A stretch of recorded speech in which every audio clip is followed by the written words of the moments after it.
Okay guys, what's going on? This is going to be an old school style video. I haven't talked to you guys a lot about what I've got in the bedroom setup for the time being. I had a little bit of a move around, as you can see. If you have been a long-term subscriber, you know how the room used to look and what I used to have running. So this is going to be a little old school style video. I'm going to show you what amps I've got some new stuff. I'm going to talk a little bit about acoustics of the room. I'm going to talk a little bit about my LW audio and the SPL Lab stuff. And I'm going to do some little bass tests and just have an old school style video for you. So the first thing you'll notice is the room layout is different.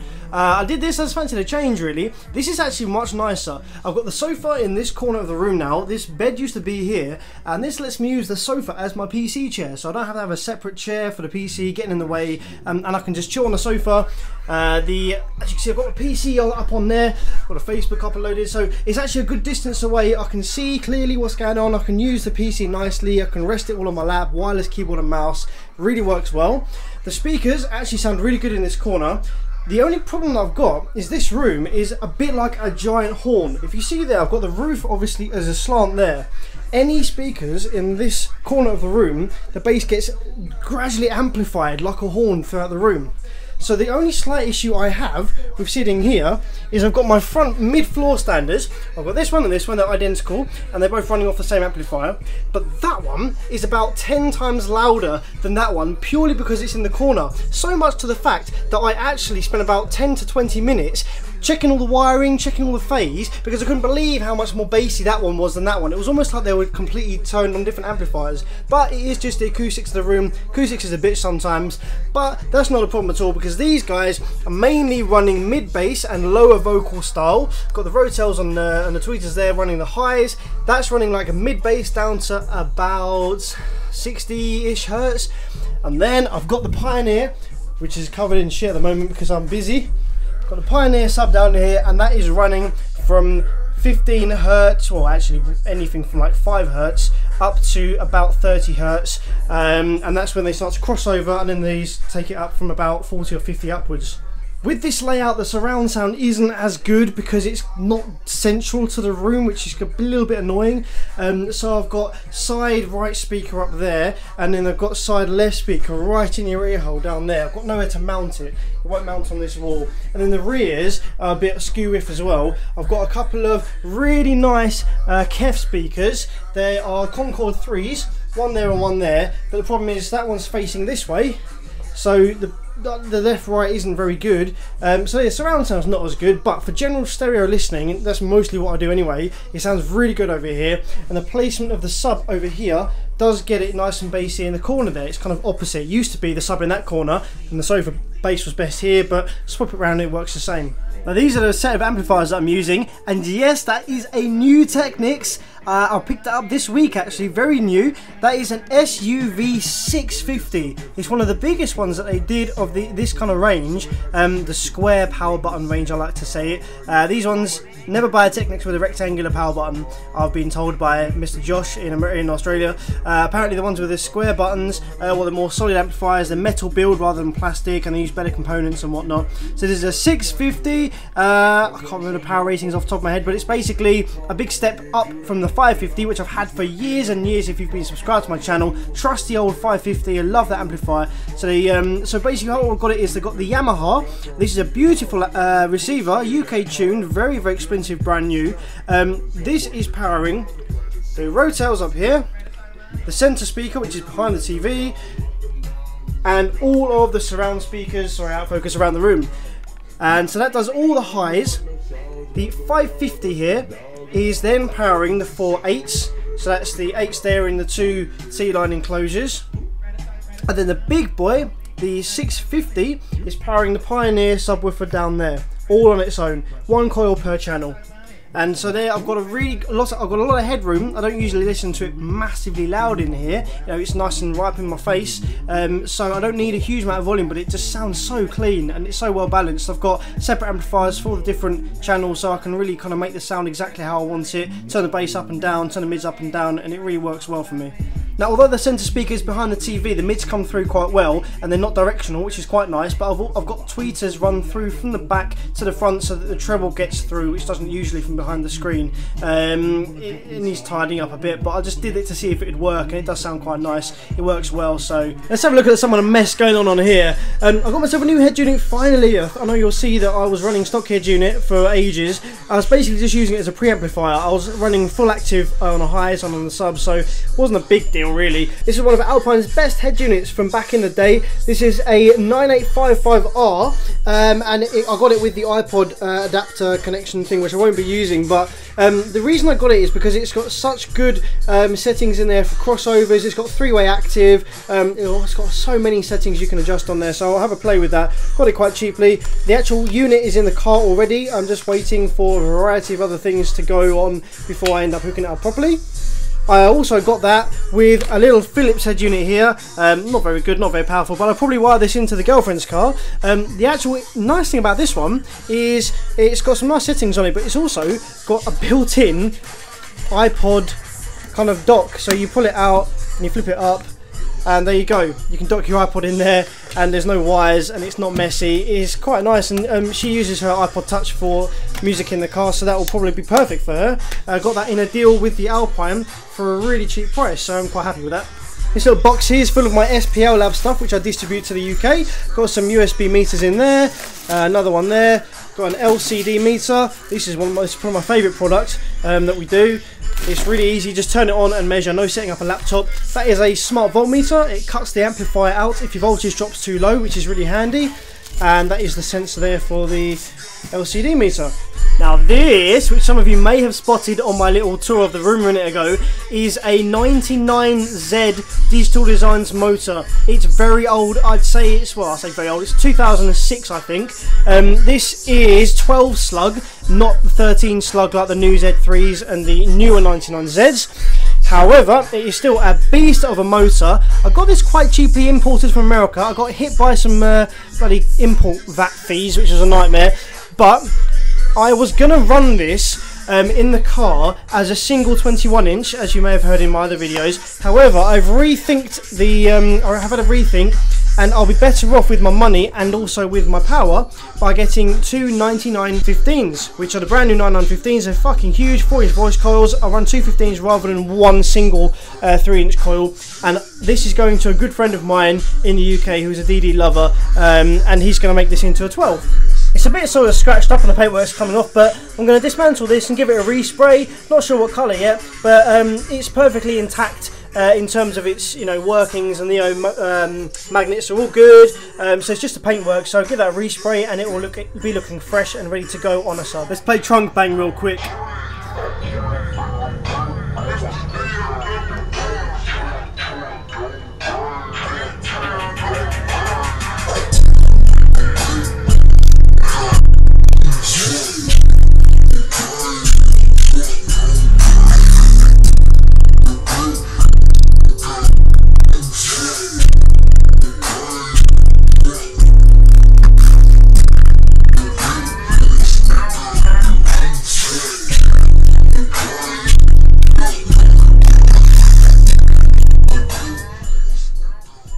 That Technics is pushing the Pioneer absolutely beautifully. It's very clean, it's not even working hard at all, it's effortless. I'm going to start being a lot more active on my BearVids Facebook page. I'm going to start taking pictures of stuff that I'm doing, things that I'm buying, things I'm thinking about buying, things that I'm wiring up, anything that's going on to do with audio. These are the 915s, which I will be having very shortly. They're with my man in the UK, Proven, from DD in the US, and I'll go and pick them up as soon as the funds allow me to, really. I'm waiting for the guy to pay me for my Z motor, and then I'll have a bit of cash to throw towards these, and then it'll be good to go. I've got the LW audio amplifiers on those ready to go, so those cells will be getting about 5k each. I've got 6 excess power batteries running at 14 volts, and I'm having a second alternator running at 16 volts just on the base amplifiers and to charge the 14 volt batteries. I spend most of my time on this brilliant Facebook page, which is a UK Facebook page. You can still join it if you're from the US, but it's predominantly for us guys in the UK, called Budget Boomers. And this is where I give advice to people with builds, pictures posting Amplifier, ask advice about dummy loads and stuff like that, people showing off their builds, and just generally talking about audio and the UK based scene and competitions. There's a forum page, and there's also a classifieds page, which is probably one of the biggest classifieds pages for audio or high-end car audio in the UK.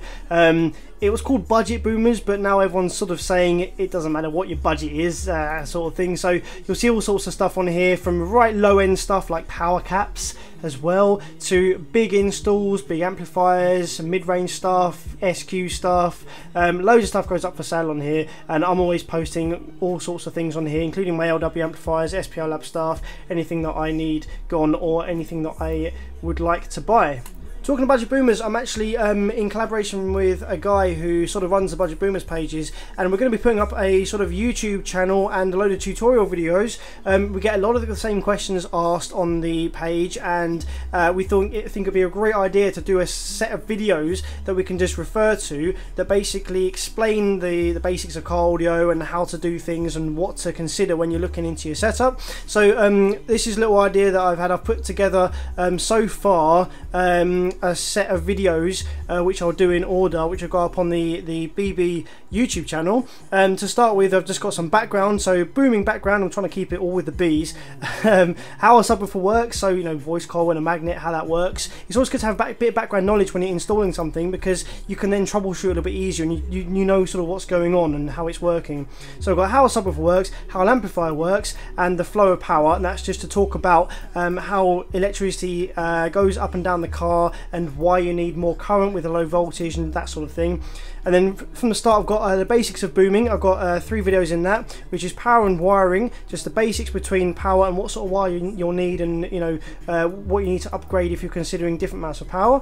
I've got a video on sub boxes, so the basics of sub boxes, differences between sealed, ported, how to tune a ported box, when you should run bandpass, etc.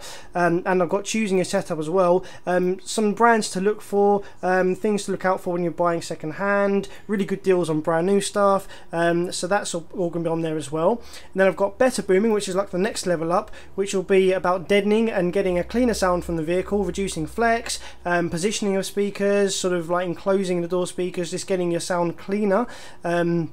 And then I've got preventing voltage drop, which is basically about when you start getting more serious with your setup, you start adding more power, but you can't add more power unless you sort out your power supply. So this is about preventing voltage drop, what to do first, alternator, batteries, more cables, etc., things like that. And then I've got another video on better booming, which is tailored subwoofer boxes and acoustics, and that's all about placement of the box in the car, how to get the most out of the cabin resonance and things like that, how to build a subwoofer box specific to a certain driver, rather than just being building a general ported box, actually looking at the TS parameters of your sub and building a box specifically to get the best from it at the power you're running. And then I've got big budget booming, which is like your competition stuff. So this is so you want to chase dBs, just an explanation about the competition scene in the UK and things you need to consider when you're going to be chasing numbers, things you might not realise and how expensive it's going to be. I've also got the perfect box, so when we're talking about differences between no walls, walls, boot walls, all that sort of thing, how to build a box that really squeezes every last little decibel out of your setup you have. And then I've also got another one there, which is supplying power and preventing smoke. So that's precautions to take, pieces of equipment that you can buy that actually allow you to monitor what's going on as you're at the competition and as you play a tone. dB meters, the SPL Lab Smart Monitor, which can show you the wattage and voltage and amperage in the car, preventing smoke, so where to run fuses, what sort of currents to run fuses at, and how to wire cabling for big amplifiers so that you get the most out of the power supply without actually having any damage in the car. So that's what I've got so far. I'll be doing some other tweaks here and there as well, and I'll be writing out plans for each video, and I'll go ahead and shoot those videos. I'll put links to them on my Bevis channel obviously, but these will go on the BB channel, along with videos from the UK competition for people to see what the competition is like and how it's run. Yeah, I'll just show you how all the different speakers and sound and whatnot. So I'll turn the sub off and I'll turn the mids off. So this is just at the moment running the Rotels, the centre speaker and all the rest of the surround speakers in 7-channel stereo, so they're all doing the same thing.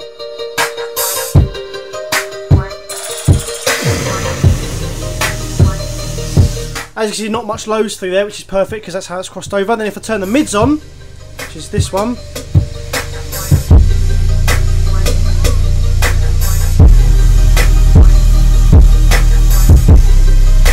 see, I get a punch there. I get the kick drums coming through there, sort of like 80-60 hertz. And I turn the sub on, I got the low bass come through.